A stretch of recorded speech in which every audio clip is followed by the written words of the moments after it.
Sorry, that's for a Democrat show. Let me know when you're ready. Was an extremely great conservative commentator. We're tearing it up on Wednesday night. This is awesome. This will allow me to retort. Well, this is Jersey Joe for the Reaver of Common Sense show. I'm on shrmedia.com. Actually, I just totally screwed up. This show contains language that some viewers may find offensive. Listener discretion is advised. And now on to the show. And welcome to the Reaver of Common Sense. I'm your host, Jersey Joe, and I'm here to make sense out of the senseless right here on SHR Media. Conservative media done right. Now we got a special guest today. Let's bring him on in. Hi. I'm just kidding. How's it going, man? Pretty good. How about you? Oh, Bill. you know. Yeah, here I am. I don't have my PA, so I had to order Dunkin' Donuts. Oh, my goodness. Your life is so difficult. I know. It must be rough. I don't know however you're going to survive. Let's see, a week by myself. Hookers and booze. Hookers and booze. Yeah, you don't have the budget for that. All right. Cheap hookers. Cheap booze. So what's going on there? Anything? Nothing, buddy. How are you? Thank you for having me. You know, anytime. I don't mind. It's always fun. It breaks up the monotony, but I also want to bring out week from today is December 2nd. I will have a special guest, and I'm going to butcher his last name, and I know it, and I apologize. Oh, I'm waiting for it. Joel Soul. I don't think Joe Soul. I think you did all right. He is a vet and an author. He's written a book about his addiction and recovery and his time in the service. And he'll be here on December 2nd at 9 p.m. Eastern Standard Time. And I will also have another special guest. The great BZ who will be co-hosting with me. That's awesome. Yeah.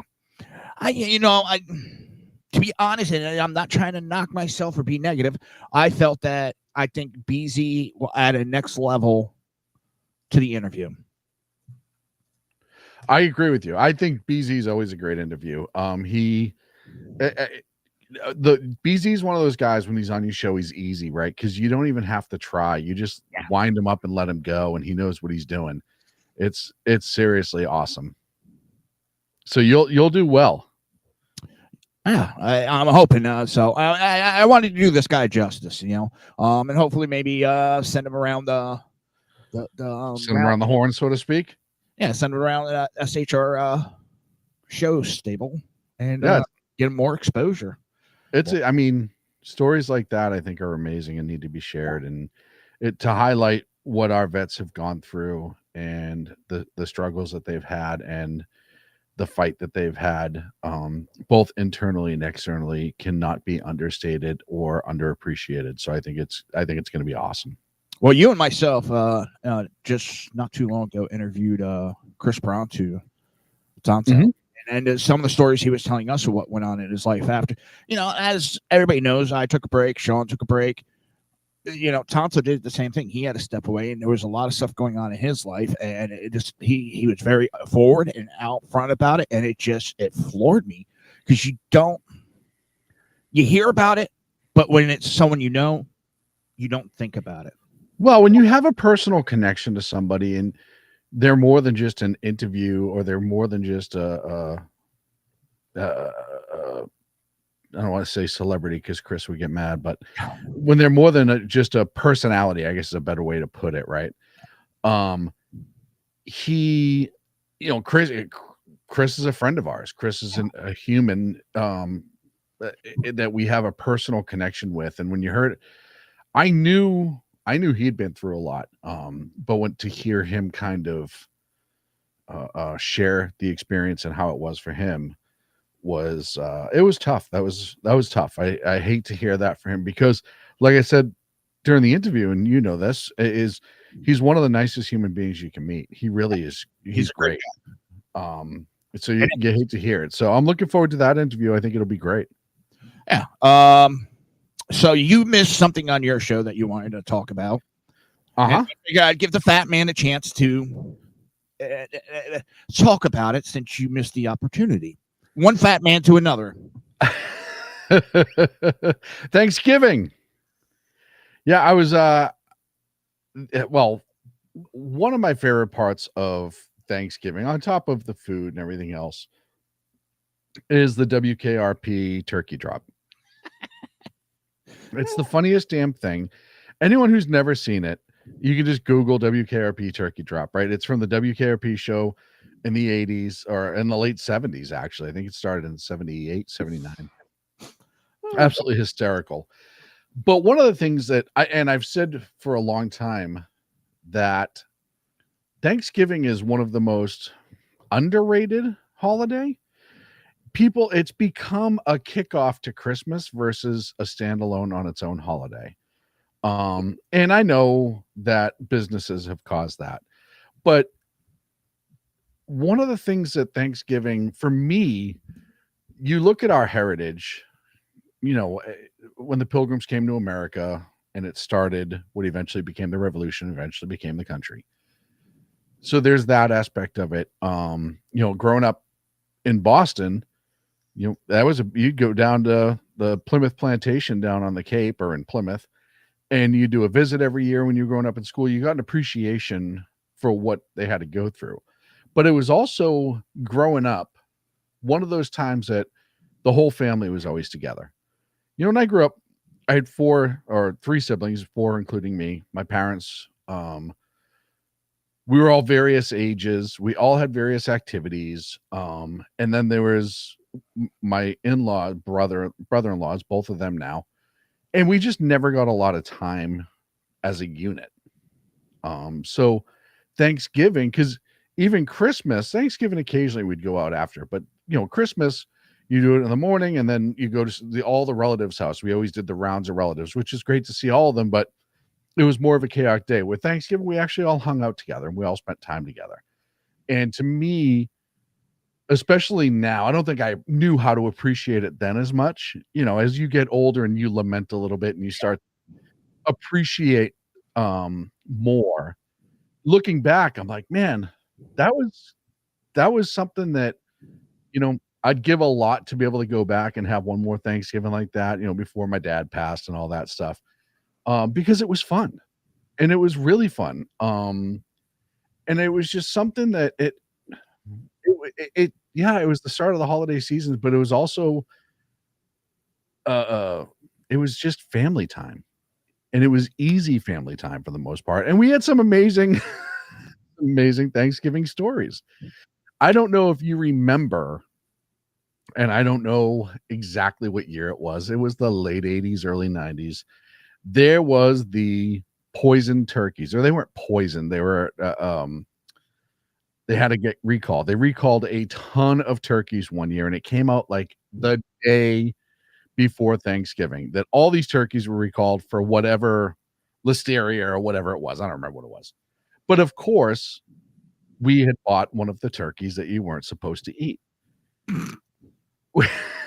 I can remember there was like this mad rush. My brother-in-laws, my sisters, my brother, we're all like trying to go to stores and find turkeys. There were no turkeys, whatever. So we ended up having lasagna right on Thanksgiving. And that was a joke that we, of course, we carried for years. And I remember as we got older, my sister, the first time she hosted with her husband at their house, it was in a big apartment building.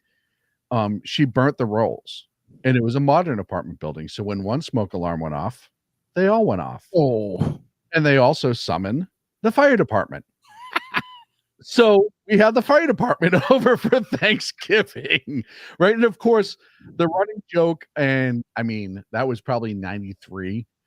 Here it is almost 30 years later, and we're still like, hey, Kel, did you check the rolls? Did you get the rolls out of the oven like that? All the time.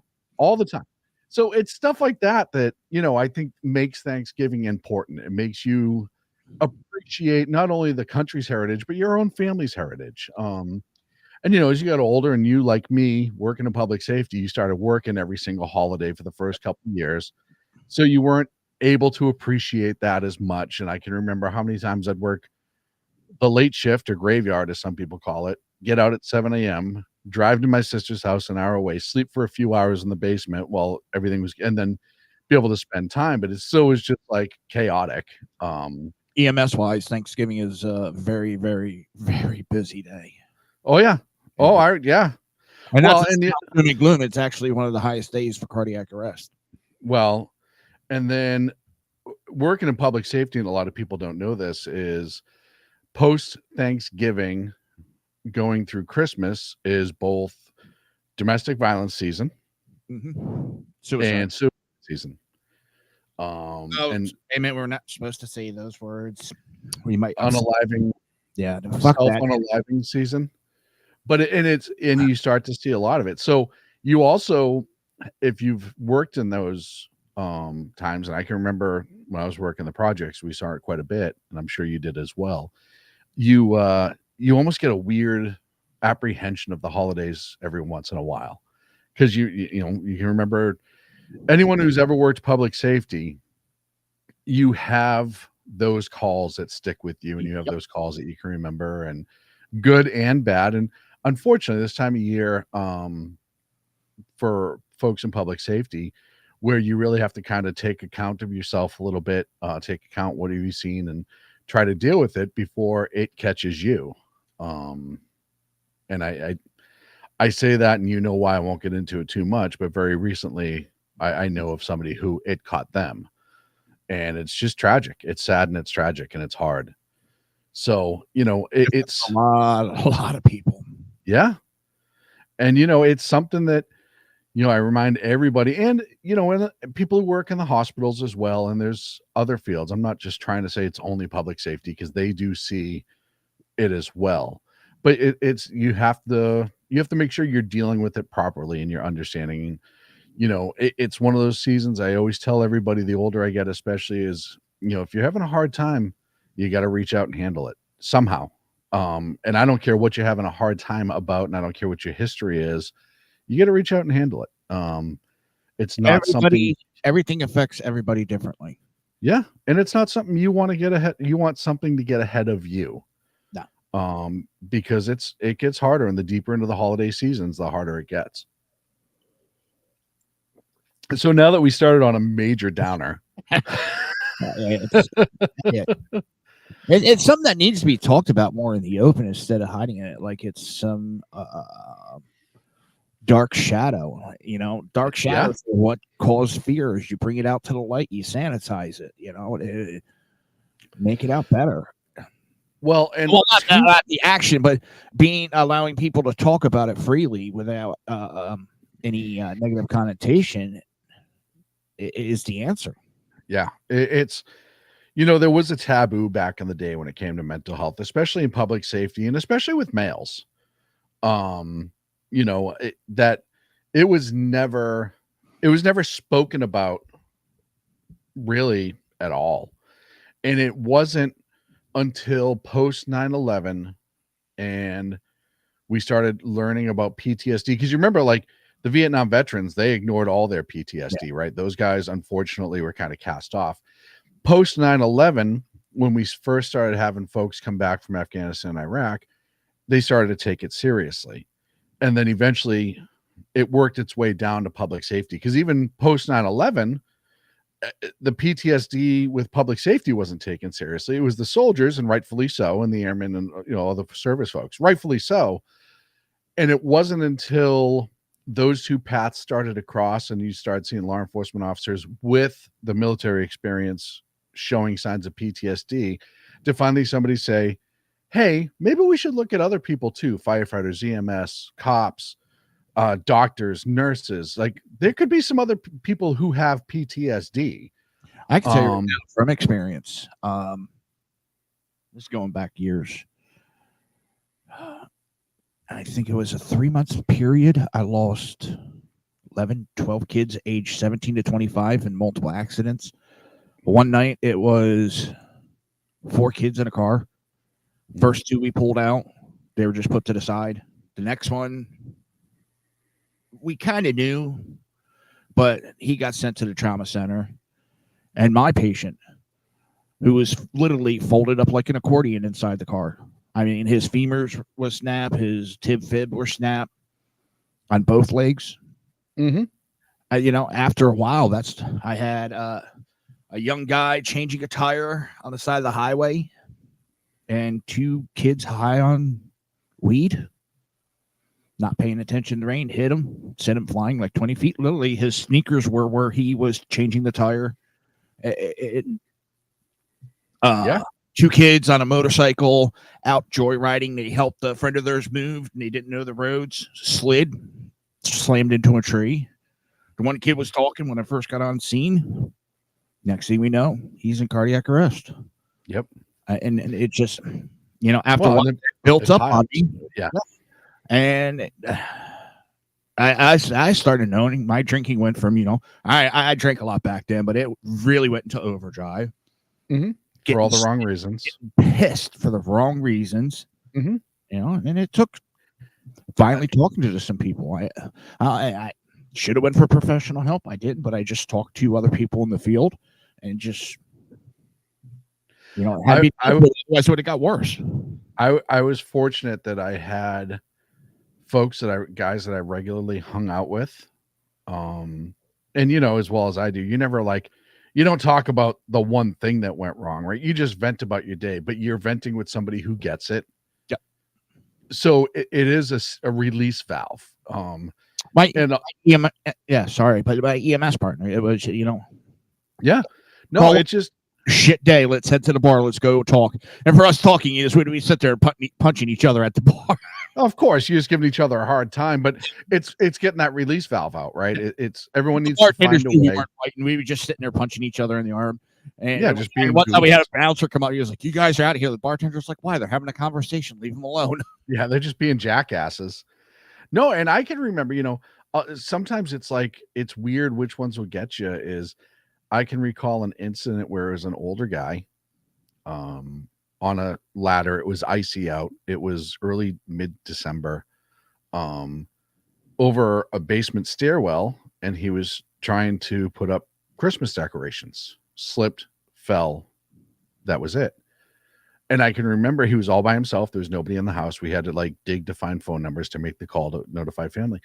And I remember that one really got to me because it was just this poor old timer all by himself, and he was still trying to have the holiday spirit. He was still trying to do something positive when he didn't have to, whatever.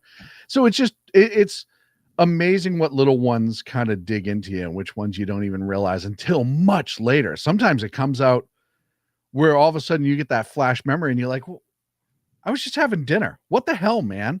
Like, why did that one go through my head? The one that really sticks with me is we had a 17-year-old kid, just got his license, literally just got his license. His parents paid to soup up his car. First night out drag racing.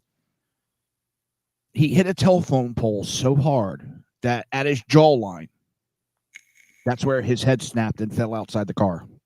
His hand was still on the steering wheel and still on the shifter when we walked up. His girlfriend, sitting next to him, covered in blood, walked out with a broken arm. We're getting so many people listening now, right? They're all staying for the gruesome. But those are the type of stuff. That's one of them. That's still, yeah. And it's something that all first responders and we always have obviously military folks or whatever, you got to do something about it. Even if you don't think, I know plenty of people who've always had the attitude of like, nah, it doesn't bother me. It doesn't bother me. And I used to have that same attitude, right? It didn't bother me, but eventually you're only human for so long, right? You can only be human. And yeah, something's going to get you. And, I just implore and hope that people really heed the warning and take care of yourself. You owe it to yourself to do it too. That's the other thing is you owe it to yourself. Talk to somebody to release that pressure slowly instead of the one day when it finally just pops. Yeah. It pops. And never good. Don't, what's funny is, I've heard people say, well, I'm going to therapy for my family, but great, but do it for yourself first. Yep.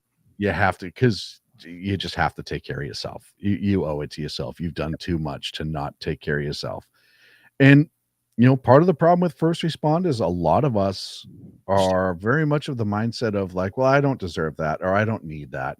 I don't. Me being brought up in the system you do not go to the ER. You do not go in the ambulance. You are the rescuer. You don't do that. Right. You don't talk about it. No. Even when I was in the hospital, I was like, I don't belong here. I should be out of here. Doctor's like, why? I'm like, I'm an EMT. You do not go to the hospital. And he's just looking at me like, you're an idiot. Yeah. No, it's just. I had smoke inhalation and passed out behind the burn building on training. And my one captain's like, do you want me to tell the rest of the guys you're a pussy? Get your fucking ass up and get moving. That's how it trained into me. Well, and it's just, that was the mindset back in the day. And that's what those guys were raised with too. It's not even like they weren't doing anything bad per se or wrong. They just didn't know any better. That's just how they were raised. That's literally how they were raised. And it's fortunate, and I'm glad for the younger people who've entered the field that they have more resources. And I hope I try to respond to that, and chat wouldn't let me. I hope that they take full advantage of it, because it's there for a reason. There's been some improvement in the systems, and then there's some drawbacks in the system, but that's for another discussion. Yeah. Well, we can go hours. I got. Let's see what time it is. Do we want to start this now, or just catch out of something small, and after the break hit you with the big question? It's up to you. It's your show, man. I'm just the boob on this side of the microphone. Well, one of the things that you talked about on your show today, and how people are calming down. Yes. Now, I'm still not seeing that. I am still seeing the rhetoric, the fire, the fight. And yeah, you had said that when I was in the air. I don't want to see that. I want to have the conversations. Let's talk about our differences. Let's try to get to a common ground. But all the ones I'm coming across, they just still want to fight. Big E, I'm trying to answer you from chat and it won't let me. So I apologize, because I had somebody very much in the same recently. Yeah, it's one of those things that it's not everywhere yet. It's not mainstream. And I'm not saying that we should cool off our agenda or pull back or all of a sudden start being too nice or whatever. Look, ball's in our court. We need to run with it. And that's the only way that we're going to maintain the ball after 2 years. If the Republicans squander this, it's going to go away, and who knows when it'll come back. Right. So in the past, I am 100% understanding and on board that we have to take care of the agenda and do everything that said that it was going to get done. That being said, and I think if the agenda goes well and they're successful, people will naturally come off of that. Citizens, regular people. The press is almost forced to come off it before that, because their numbers are so bad and they can't sustain.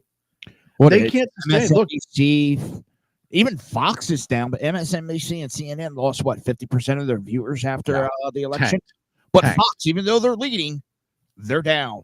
That's why everyone's down, and that's natural too, right? You now have a election cycle that is 18 months long. People get beaten down. All the commercials, the text messages, all the times that the election is in your face, people are exhausted. So that doesn't mean that they tuned out pre-election, but as soon as they got the election was over, they had a chance. They're stepping away because they're like, all right, I need to clear my mind. You know what I mean? I need to get my head out of the election. I need to focus on other things in my life, so I'm not constantly amped up. That's the average person. So all of the numbers were naturally dropped. But CNN, MSNBC, they didn't have a dip. They are having their arses handed to them enormously, which is why Comcast is going to start selling off all of those brands. And they're splitting them off one by one, then they sell them all off individually. And supposedly they've already split it off into a new company. They've already created a new company. Yeah. They have a new CEO, all that. And they're all short-term CEOs. Yeah. They're all people that know. And like I said, I hope upon hope that Elon writes the check. Oh, that would yeah. make me so happy. So happy. Fox would be done with. Well, No. I mean, they'll still be around, but their ratings will drop drastically. The only people I really see it hurting, honestly, are your news, which I'm not thrilled about, are your Newsmaxes and your Right Side Broadcasting. Smaller networks like that are up and coming, that have a good base, that have a good, do a good job. But if you had a mainstream true outlet, that could hurt them more than it's going to hurt Fox. Because I think people, I think people will go back and forth between Fox and X TV, whatever you want to call it. But I think on XTV you would get more of what you're seeing on Newsmax or Right Side, and both of those agencies do a good job. It's just it could hurt them. So it'll be interesting to see, but to see all of those insane leftists at MSLSD be out of a job or have to work for Elon, that would be how many of them would eat crow and keep their phony baloney jobs and work for Elon would be amazing. All of that is the epitome of karma, wearing a giant steel boot and getting a running start and kicking them in the ass so hard the laces come out their mouth. It would just be miraculous. All right, we're going to hit a break real quick, and when we come back, I got a big question for Sean. Conservative media done right. You're listening to the SHR Media Network. Are you looking for a way to boldly express your faith and love for your country? And check out Seven Armors, the premier apparel company for patriotic men of God, where faith meets freedom in style. Our t-shirts are more than just clothing, they're statements. Bold, stylish, and meaningful. From timeless messages to modern designs, we've got something for every patriotic man of God. Wear your beliefs proudly with Seven Armors gear. Don't miss the chance to wear your faith and freedom on your sleeve. Visit 7armors.com today and join the movement. That's the number 7armors.com.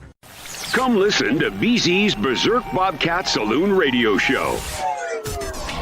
Live on select and exclusive Tuesday and Thursday nights at 11 p.m. Eastern, 10 p.m. Central, and 8 p.m. Pacific on the SHR Media Rumble channel, SHR Media YouTube channel, X, Twitch, Spreaker, and wherever great conservative podcasts are found.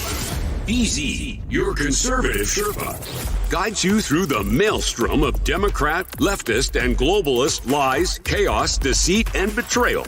Raised as a free-range child with dirt, stains, mud, and freedom, BZ broadcasts from North Idaho, comfortably surrounded by actual normal people.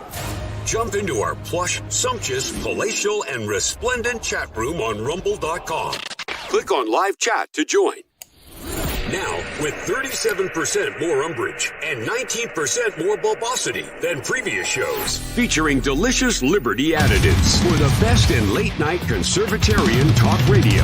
BZ reminds you that with great beard comes great responsibility. No chinchillas were harmed, embarrassed, fat-shamed, or the focus of any sarcasm whatsoever in the making of this ad.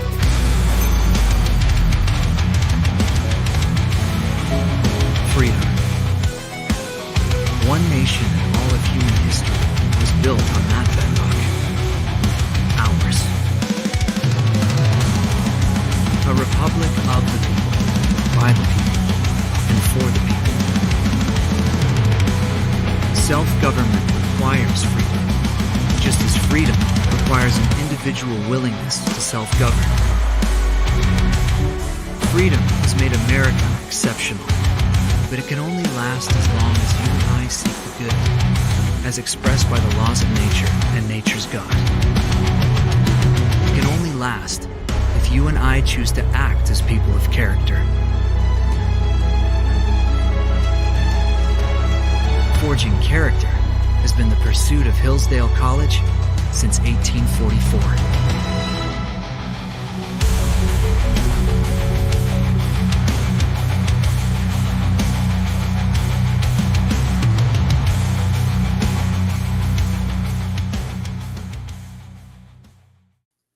And welcome back to the Reaver of Common Sense. I'm your host, Jersey Joe, and I'm here to make sense out of the senseless right here on SHR Media, conservative media, done right. One thing I do want to touch on is I am no longer on KLRN.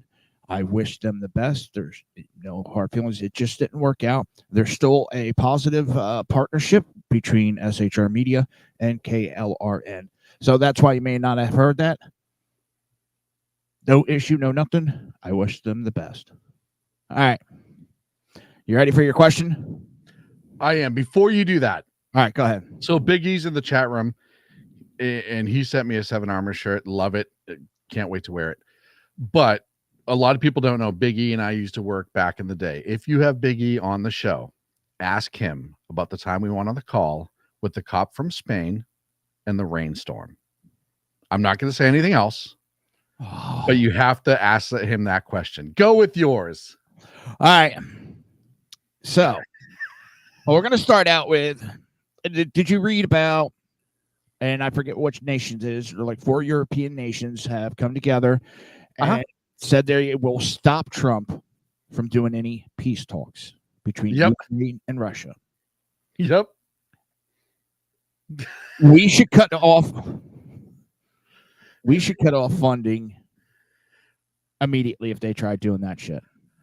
I don't understand. And I it's not that I don't understand what their angle is, because I do understand what their angle is. But to be stupid enough to say that outwardly. And look, you have NATO right now. The guy who's in charge of NATO, the head military advisor for NATO, essentially saying, hey, we may do an overt attack against Russia. Okay, that goes into my second question then. See? It's almost like I'm good at this. Go ahead. What's your next question? Now, if NATO instigates an attack on Russia, are we obligated under Article NATO 5, rules to get involved? Article 5, no, because Article 5 was based off of mutual defense, and I think that there is a legal argument that we are not. I think that it is. But I think what they're trying to do is a backdoor. Right. Well, and at that point, yeah, I agree. At that point, look, you have UK and France right now who are talking about putting boots on the ground in the Ukraine. You have France that just gave them long-range missiles. We gave them long-range missiles. It came out over the weekend that the Biden administration was considering giving them tactical nukes. Right? All of that charged. Huh? If that is true, he should be charged with treason because he does not have the capability to do that. Well, it was conversation about what I'm not saying that they were trying to do it underhandedly as much as they were still trying to eventually do it. I mean, if that meant that they had to present it and try to get, Congress to sign off on it. But the simple fact of the matter is the fact that they were even thinking about doing that is a problem, is a major, major problem. Whether you like it or you don't like it, there is a reason that part of the negotiation with the Ukraine was to remove troops because it is not nukes, because it was not a stable enough country, in our opinion. That was part of the reason. They gussy it up in a lot of ways as to like what Ukraine traded, blah, blah, blah, blah, blah. But a lot of that was because we were worried about them having nukes, and people, it's not a crazy theory. That's a reality. That was the thought at the time, because it was an unstable country. The Ukraine was an unstable country, still is, obviously. I mean, look. And you've said it on your show. Now I'm going to say it on mine too. I don't like Russia. I don't like Putin. Yeah. But it doesn't mean I want to fucking go to war with the son of a bitch. The man is crazy. And even if he wasn't crazy, I mean, obviously he's insane. Even if he wasn't, I don't care. I still don't want to go to war with him. Exactly. And not over the Ukraine. Do I now, if the European countries want to get together and support Ukraine in defeating him, even with boots on the ground, as long as they don't try to invoke Article 5 of the Constitution, I don't care. Yeah. Right? Go for it. Go nuts. I think do what they want. I think they should have been doing it the entire time, if I'm being honest, because it was on their doorstep, not ours. Exactly. Um, And Ukraine is not a NATO country. right. And they were trying to make it a NATO country. Well, I you understand. had Biden going, well, under Article 5, we have to defend Ukraine. No, we don't. They're not fucking on NATO. Right. Weird. And there's a reason why they're not NATO. Now, who do we just add? Was it Finland and Switzerland? Yeah, maybe. But both of those, I understand adding them to NATO. Look, Turkey is should be in NATO. Is NATO Turkey should be gone. Yeah. Is NATO a relevant body now per se? No. I know a lot of people don't want to hear that, but it's not. So we had NATO because of the Cold War, and we were afraid of the Soviet Union. And the reason why America was in NATO, they can say whatever they want once again, but we wanted to be able to get nukes right on Russia's border so we could throw it at them if they threw at us and get ahead of it, right? Yep. Contrary to the popular belief, I know what Putin is trying to do, but the Soviet Union is not in existence right now. It is no longer the Soviet Union. Do they have that hypersonic missile that we saw the other day? Sure.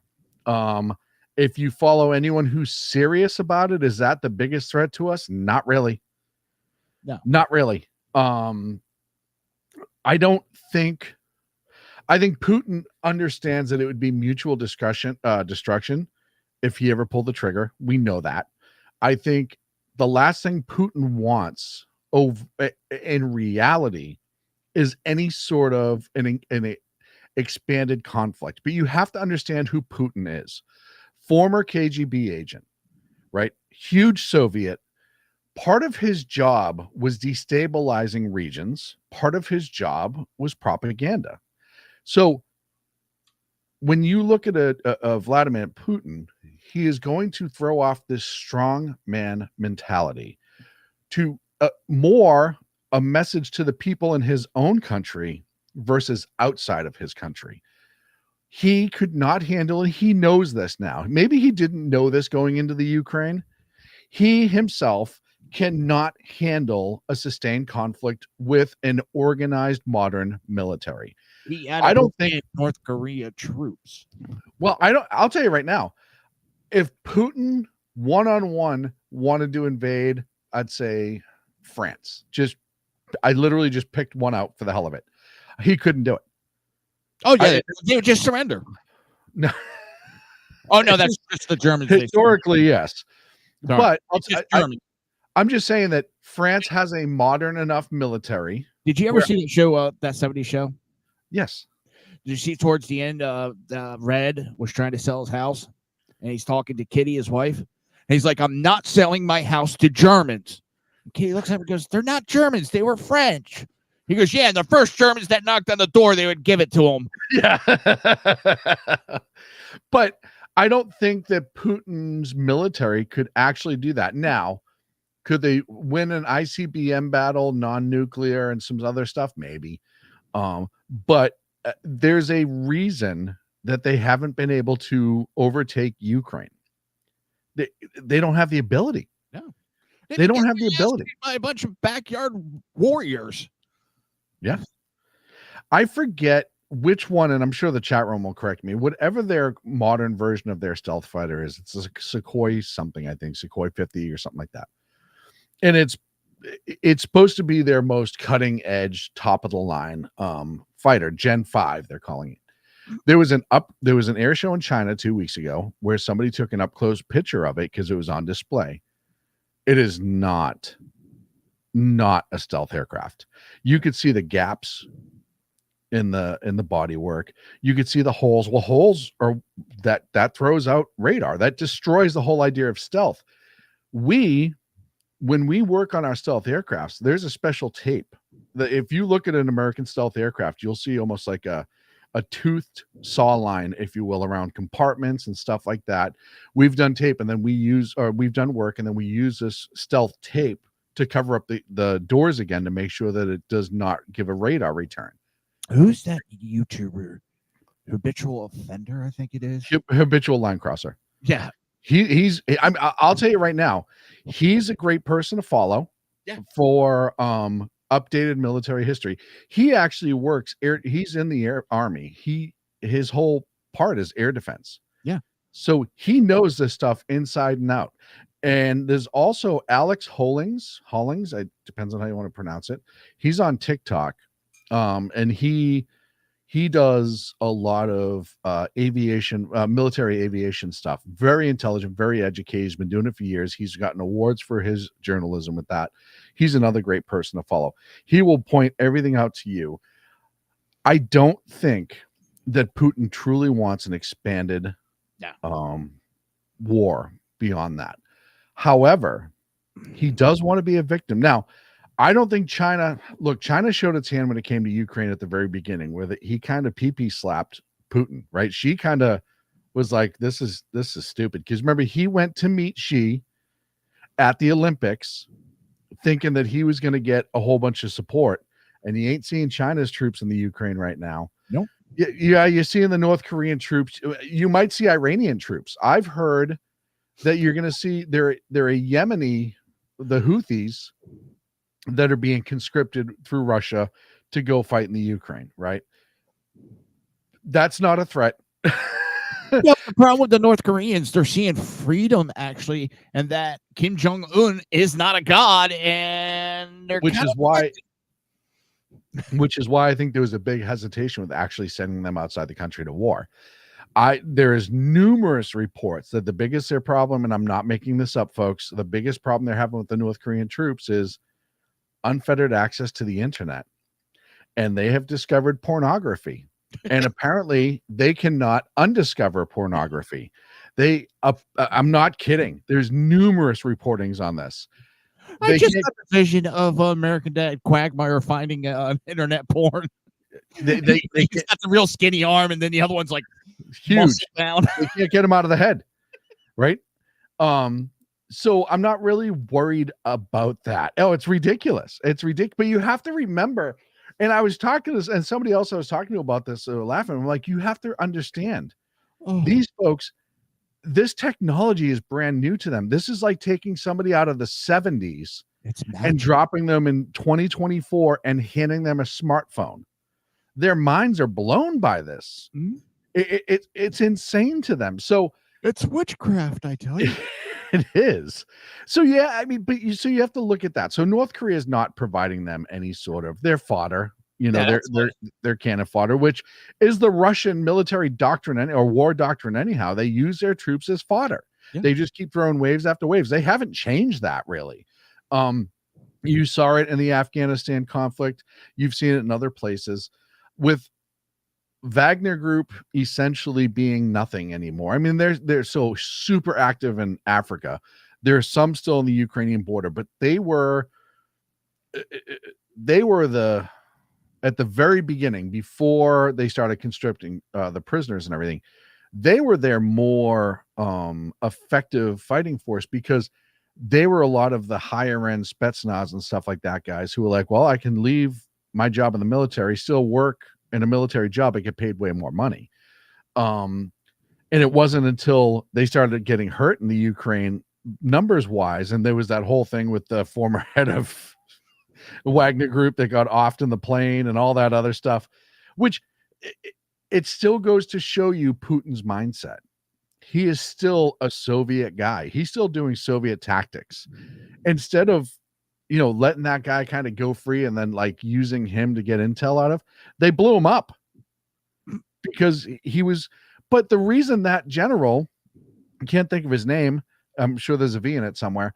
The reason why they killed him is because he realized that they were getting their asses kicked at the border. His guys were dying, and he was trying to lead a coup into Moscow. Yeah. When you're paramilitary company that you're supposed to give the best of the best of the best to turn around, they're like, hey, we're getting our asses kicked and we're not getting any of the stuff we're supposed to be getting, you get a problem. The lack of equipment, the lack of training, the lack of generals who can actually command a battlefield. The Russian army is a mess. It's a hot friggin' mess. And as I've said before, as much as I don't want to be involved in the Ukrainian war, as much as I don't want them having these long-range missiles, as much as I don't want American boots on the ground, I don't care what other countries do, because like I said, Article 5 is a defense clause and a defense pact. It has nothing to do with troops sending in advisors or other countries sending advisors, whatever. I still give the Ukrainian military itself a ton of credit. Oh, yeah. Because those guys, they were understaffed. They're a young nation with young generals or young commanders. They didn't have the best of equipment. It got better quickly, but and they didn't. A bunch of street fighters were defending cities, and by street fighters, I mean just everyday residents that were given arms. And my favorite was the old Ukrainian tractor pulling the Russian tank down the street that they took. Yeah, that was my favorite thing. That was the funniest thing to see, because it was just some Ukrainian dude, Vlad, on a tractor, hammered, right, pulling this, T-72 tank down the street that they just, kicked Russia's ass and took the tank, and now it's on parade, right? I give those guys a ton of credit, those folks, because do you know what that proves? Huh? Do you know what that proves? What? How many times have we heard here? Oh, you couldn't fight against the U.S. We got the military. We got this. You citizens wouldn't last 5 minutes. Yeah. Biden, we have F-16s. Yeah. Well, see how many of those will last. But and see how many won't take off because the pilots won't fly them. That's my point. Is good luck getting the pilots to attack American troops. But no, that's 100% valid point. It shows that you can take. I mean, but our military is far more advanced than the Russian military. Just I don't think the vast majority of our military would take that first step. I think they would walk away, or they legitimately would stage some sort of coup. I do want to touch on another subject because it's getting almost that time. Okay. And I don't think he touched on it in your show because I don't think this broke. Jack Smith has put in to dismiss it, and the judge, from I heard, has dismissed it. Yeah. Oh, so I actually did touch this on my show, but the reality of the situation is it proves that was a political prosecution and not a criminal prosecution. That's all that proves. And they're going to hide the left that are going, well, he didn't throw it out permanently. Once Trump gets out, he can reopen it up. Jack Smith's done, because he won't be able to, because he's not going to be a special prosecutor anymore. Yeah. Yeah, we knew this. And I'll tell you right now, this case was going to get tossed anyhow based on the SCOTUS ruling. On the immunity case. There's no way it wasn't going to get tossed, and it should have been tossed. This was a BS. Look, Jack Smith, and I said this on my show, he was a lousy prosecutor originally. He was junk. His success rate with his cases were garbage. I think they were sub 40% for success. Yeah, he's gotten overturned how many times by the Supreme Court? Ton. And then there was cases. The International Court at The Hague, right? Which we all know that's a joke. The Hague is the Hague is the UN of courts. They say a lot of stuff. They do resolutions. They make decisions. They issue warrants, but there's no teeth to it. Why? Because sovereign nations are going to be like, screw you, right? I mean, right? They issued a warrant for Netanyahu. Good luck with that. But they sent him over there as a political appointment. Hey, you're going to get paid a whole bunch of money, and you're going to be able to live at The Hague, and we're going to pay for everything, and you get to like just live your best European life that you want. So it was never real. Jack Smith was a terrible choice. Mm-hmm. If you really want to go through, like, if they really, and I think that's why he got chosen, is because he was political and he would do what they wanted. There were plenty of other people out there who I don't think they knew they couldn't win the case at all. That's why they picked Jack Smith. Damage. Yeah. That's why they picked Jack Smith, because he would do exactly what he was told. Because if you had a real prosecutor in there, and let me get to the end before you cut me off. If you had a real prosecutor in there, and that real prosecutor saw actual evidence, well, they would actually go after people. But the problem you get into is discovery. And what doors does that open in other places for those eyes of that court to get into? Right? Mm-hmm. And that's the last thing they want. I mean, look, we all know by the way they're freaking out about Doge and a bunch of other things, the last thing the Democrats want is anyone to really look into the government, right? So if you got a real prosecutor who was doing their job to do their job without malice, it could have broke a lot of other things. because the election interference stuff. Well, what does that get into? Well, now all of a sudden you get a discovery. You can start talking about the Hunter laptop. You can start talking about a lot of things. Yep. You can go all the way back to when Trump's. I mean, even as the prosecutor, right, all of that stuff. So we knew it was a political BS case. I knew it was going to get dropped. Look, New York did. I mean, I know right now it's on a freeze, but New York's going to get dropped. Yeah, because they know that that's on appeal also. And the criminal part isn't. The civil part is on the appeal. Right. The civil case where they were trying to take his his building and all that other stuff. That part's on appeal. But if the criminal case is based very much on the same ideology as that civil case and the same kind of framework, where a lot of it was very exaggerated to make the law work, even though it wasn't.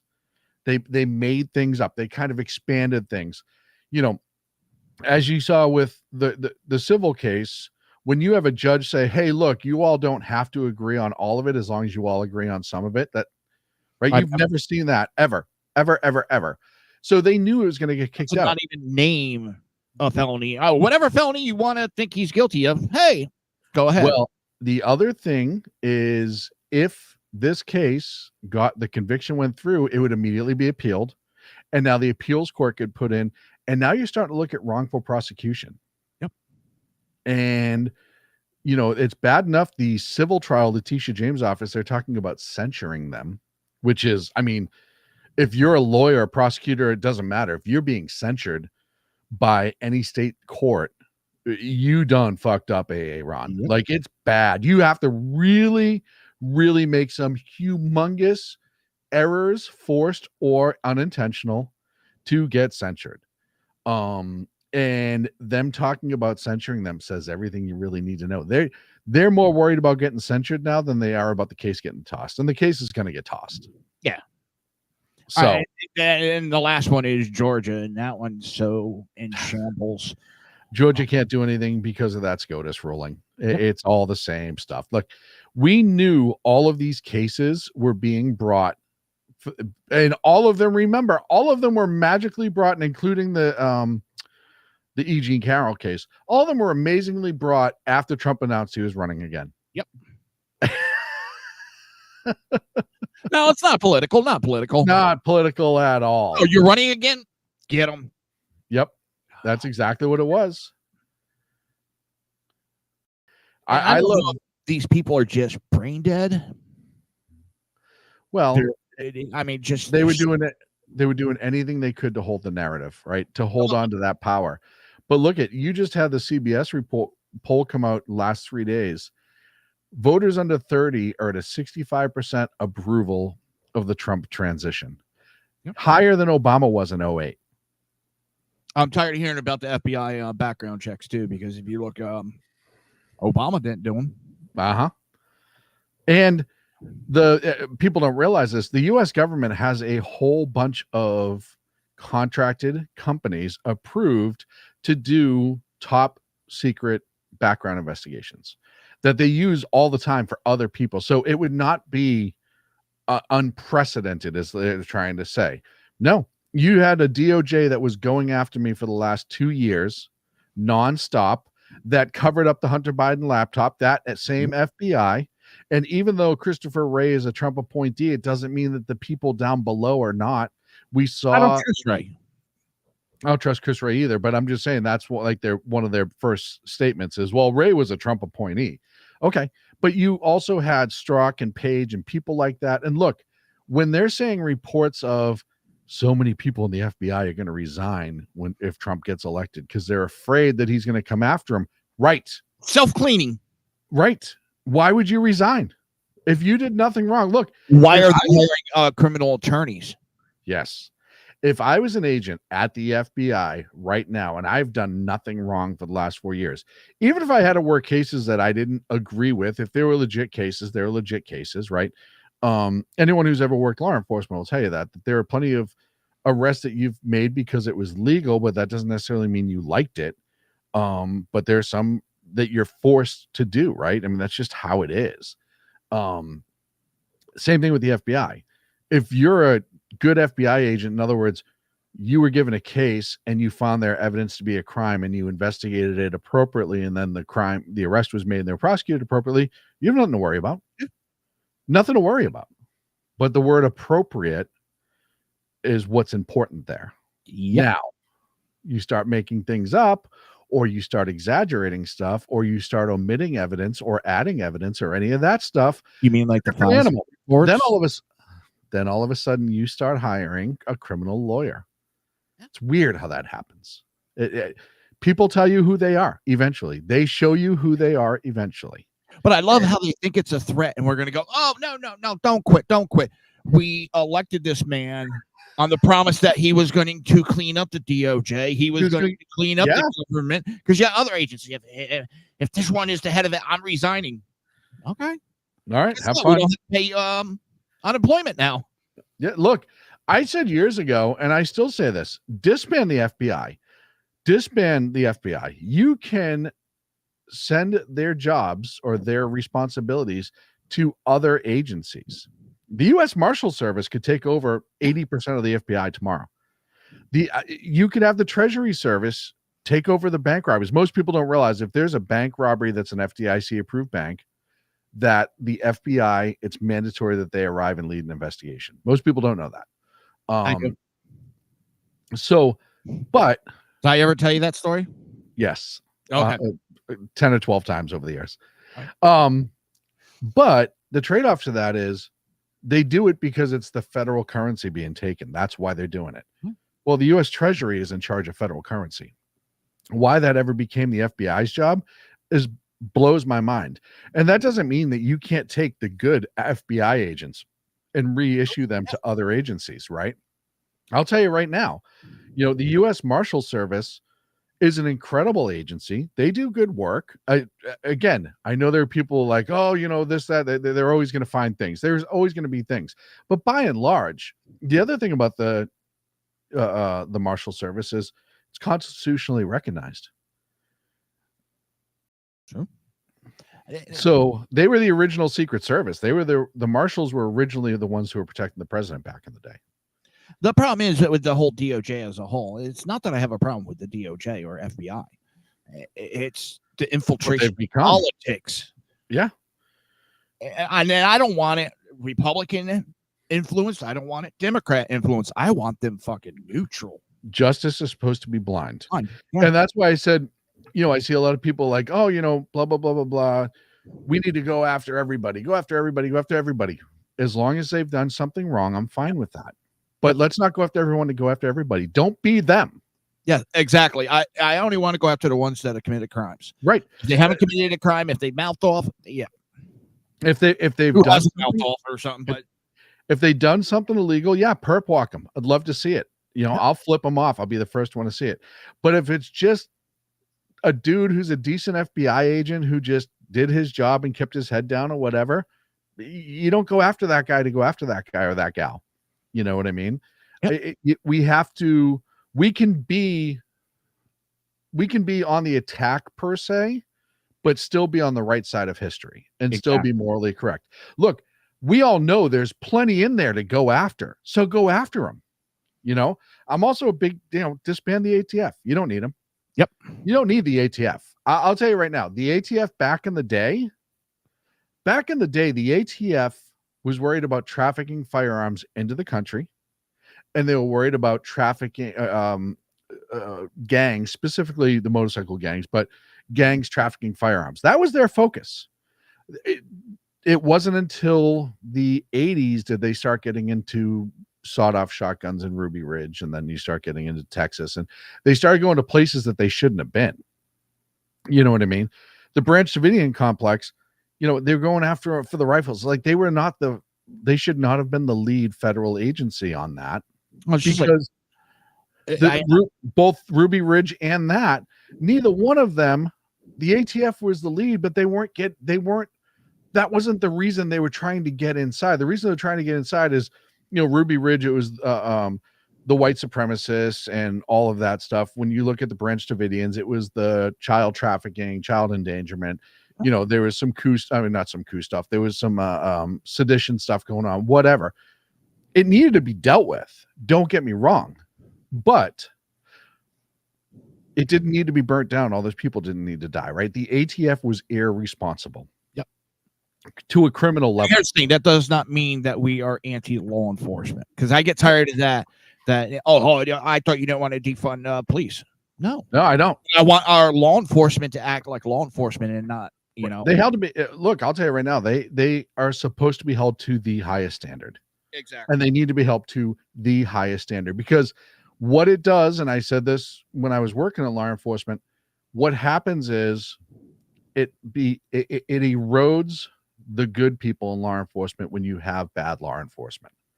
Now, does that mean that the cop who tells somebody to go pound sand and is a little rude as a traffic stop, is that a bad cop? No, that's not what I'm not talking about that person at all. I'm talking about an agency whose entire job is to undermine the Second Amendment versus protect the nation from foreign weapons coming in illegally, which is what they were supposed to really be doing. And what they were supposed to be keeping guns out of. They were supposed to really be keeping guns out of organized crime. Like, that was why the ATF was more or less created, right? Alcohol, tobacco. Well, nobody's worried about tobacco stamps anymore. Nobody cares about tobacco stamps anymore. They're not, we're not bootlegging them across the country with tobacco stamps. Does it still happen? I'm sure it does still happen. Does anyone give a flying fuck about it? No. Yep. No, maybe some state agricultural agency does, but federally, I'm probably going to I might get some shit for this, but I don't think making your own alcohol at home for personal use. And there was actually just a case on this where all that's probably going to get tossed. But even if let's say, even if it doesn't get tossed, we don't need an agency, because they were never going after alcohol. Back in the day, it was bootleggers, right? You ever saw Smokey and the Bandit, you know what bootlegging was. That was the stuff. Right. Well, no. Getting it across state lines when it was east of the Mississippi, west of the Mississippi, whatever, north to south. That's what the alcohol portion of the ATF was involved in, right? Is making sure that there was no bootlegging. We don't have those laws anymore. You can bring Coors east of the Mississippi and you're not going to go to the jail with Bandit and the Snowman. Like, that doesn't occur anymore. So there's no need for them to be doing that. So it brings you down to firearms. Right. Yep. And I'll tell you, I worked with ATF agents back in the day that were awesome, because they were focused on was actual bad people, motorcycle gangs, foreign gangs, street gangs. They were actually wanted to keep the violence down by stopping those people from having it. They didn't give a shit about the average person walking down the street. That wasn't their deal. Now they're subverting the Second Amendment every chance they get by making up rules, which it'll be interesting to see how the Chevron case applies to all of those administrative rules. But they've inserted themselves as a sidestep of the Second Amendment. And that's a problem. That's definitions in the law to fit their narrative, so that they no need for them anymore. We have no need for the ATF anymore. What about under Obama with them running guns? Yeah, gun walking. I know one of the agents that was involved in that, and he said his job was, you get a phone call, go pick the van up, drive it out to here, drop it off. Mm-hmm. Okay, no, drop it off, they'll pick it up and they'll take it. We're not tracking device. Nope, no tracking devices. He got to the point where he actually resigned. He was like, I'm not dealing with that. Led to the death of a federal agent. Yeah, it led to the death of a federal agent. Look, was it one of those guns involved in a mass shooting in the United States? Probably. I know.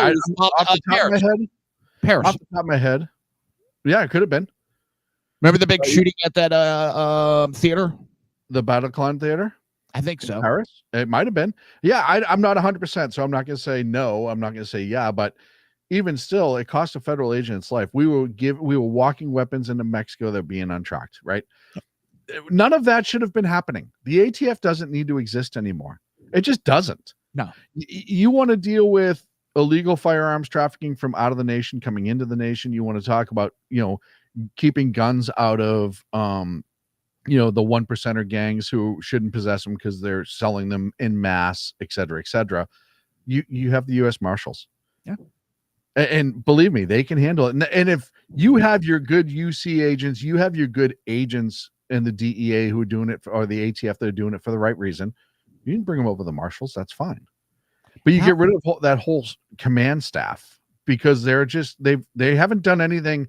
They haven't done anything positive for Americans. Look, the ATF should be like, if you want to keep them around as a non-law enforcement agency, they can teach gun safety classes. Right. I'm serious though. Well, they're supposed to be also involved in the background checks and all that, and people lying on it. And how many people are actually charged when they get caught lying on their background? Well, nobody's ever looked into it. Look at Hunter Biden. Yeah. Everyone knew who Hunter Biden was when he filled that out. And I'll tell you right now, if you've ever worked with Dross or CGIS or any of those things, they will flag certain people where if like, hey, you run this person, same thing with CGIS and CLETS and all the other ones, NCIC. If you run certain names, somebody's getting a phone call. I will tell you that right now, because I've seen it happen. Where if you run the wrong person, a flag goes up and all of a sudden the phone's ringing. It's like, hey, why'd you guys run Joe Blow? Well, Joe Blow did X, Y, and Z. Oh. What about the illegal immigrant that just did a shooting and they're trying to figure out how he bought guns legally because he failed a couple of the background checks because he's illegal, but then he started lying on the forms. Right. Yeah. And look, if he's not in the country, then that's not a problem. You know what I mean? I don't want to be expanded. The problem is we don't need to be expanding background checks past what they already are. But that was my point. It's just the failures that happen all over the place, and that these for the rules that are in place, they want to expand them and they can't even keep up with the ones they have. That's my point. Thank you. I know sometimes I take the long way around to it, but that's exactly my point. But that's problematic. So ATF, we can agree that needs to go. Yep. FBI, like I said, you can suss out all those different portions, and you can keep some in a non-law enforcement agents entity if you want to do like an intel division where they do all the computer processing, whatever. That's fine. You want to make a federal, because the big one is, well, they do a lot of crime scene technology and crime scene work, I should say, for local agencies. Great. They could just be a professional evidence collection and processing service. That's fine. You can do that on a federal level. But yeah, well, I think Homeland Security should take a flying leap too, but that's neither here nor there. Again, I know good people over that job. I know good people over at Homeland Security, but Homeland Security, everything under DHS right now, including FEMA, is a hot mess and needs to be completely looked at. Look, I mean, there's still people living in tents in North Carolina, right? But hell, you got people that are living in tents and now they're getting their children taken away from them. Yeah, because they're living in tents, waiting on temporary housing to be placed in their land. That isn't done because I mean, we can go down. That's a whole show in itself. Yeah, it's an atrocity. Which, speaking of, it's about that time.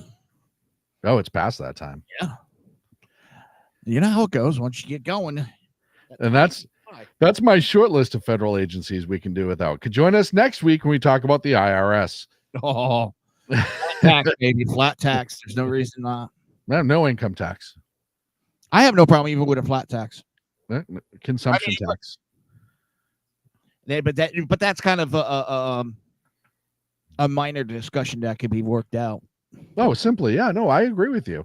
Look, there's flat tax, not fair tax. Document for tax documents or tax law. Yeah, it's that big. Look, I've said this before. The flat tax and fair tax are two different things. People get them conflated. Fair tax is what people think is fair. Flat tax means, look, this is our percentage. It's not changing. This is what you pay. At the beginning of the year, depending on how much. And I'm okay with that. I don't mind paying for services that we need. Yep. But let's let Doge work for a year and get rid of the services we don't need, and then we'll have that conversation. That's going to be a big fight I see going. But I'm all for just getting rid of the income tax because it was started as a temporary tax anyhow to help after World War I. Yep. So I'm all right getting rid of it because we paid for everything before that. All right, everybody. That's going to be the show. I want to thank Sean. Tell us how everybody can find you. Yeah. Number 2 Against Tyranny on X. every Monday and Friday on all the SHR Media outlets. You can find me at 12 on the East Coast, 3 p.m. Nope, got that backwards. 12 on the West Coast, 3 p.m. Pacific, www.shrmedia.com. All right. Thank you, Sean, for being here. Yeah, it's always great to have you here. Pleasure, sir. Thank you for having me. No problem. All right, everybody. Don't forget Monday, December 2nd, 9 p.m. Eastern Standard Time on the right coast, 6 p.m. on the left coast. I will have Joel, I think it is. I'm bad with names. And I'll have a co-host with me, BZ. We'll be talking to Joe about his book and his time in the military. I will be here Friday, of course. Till then, have a great night.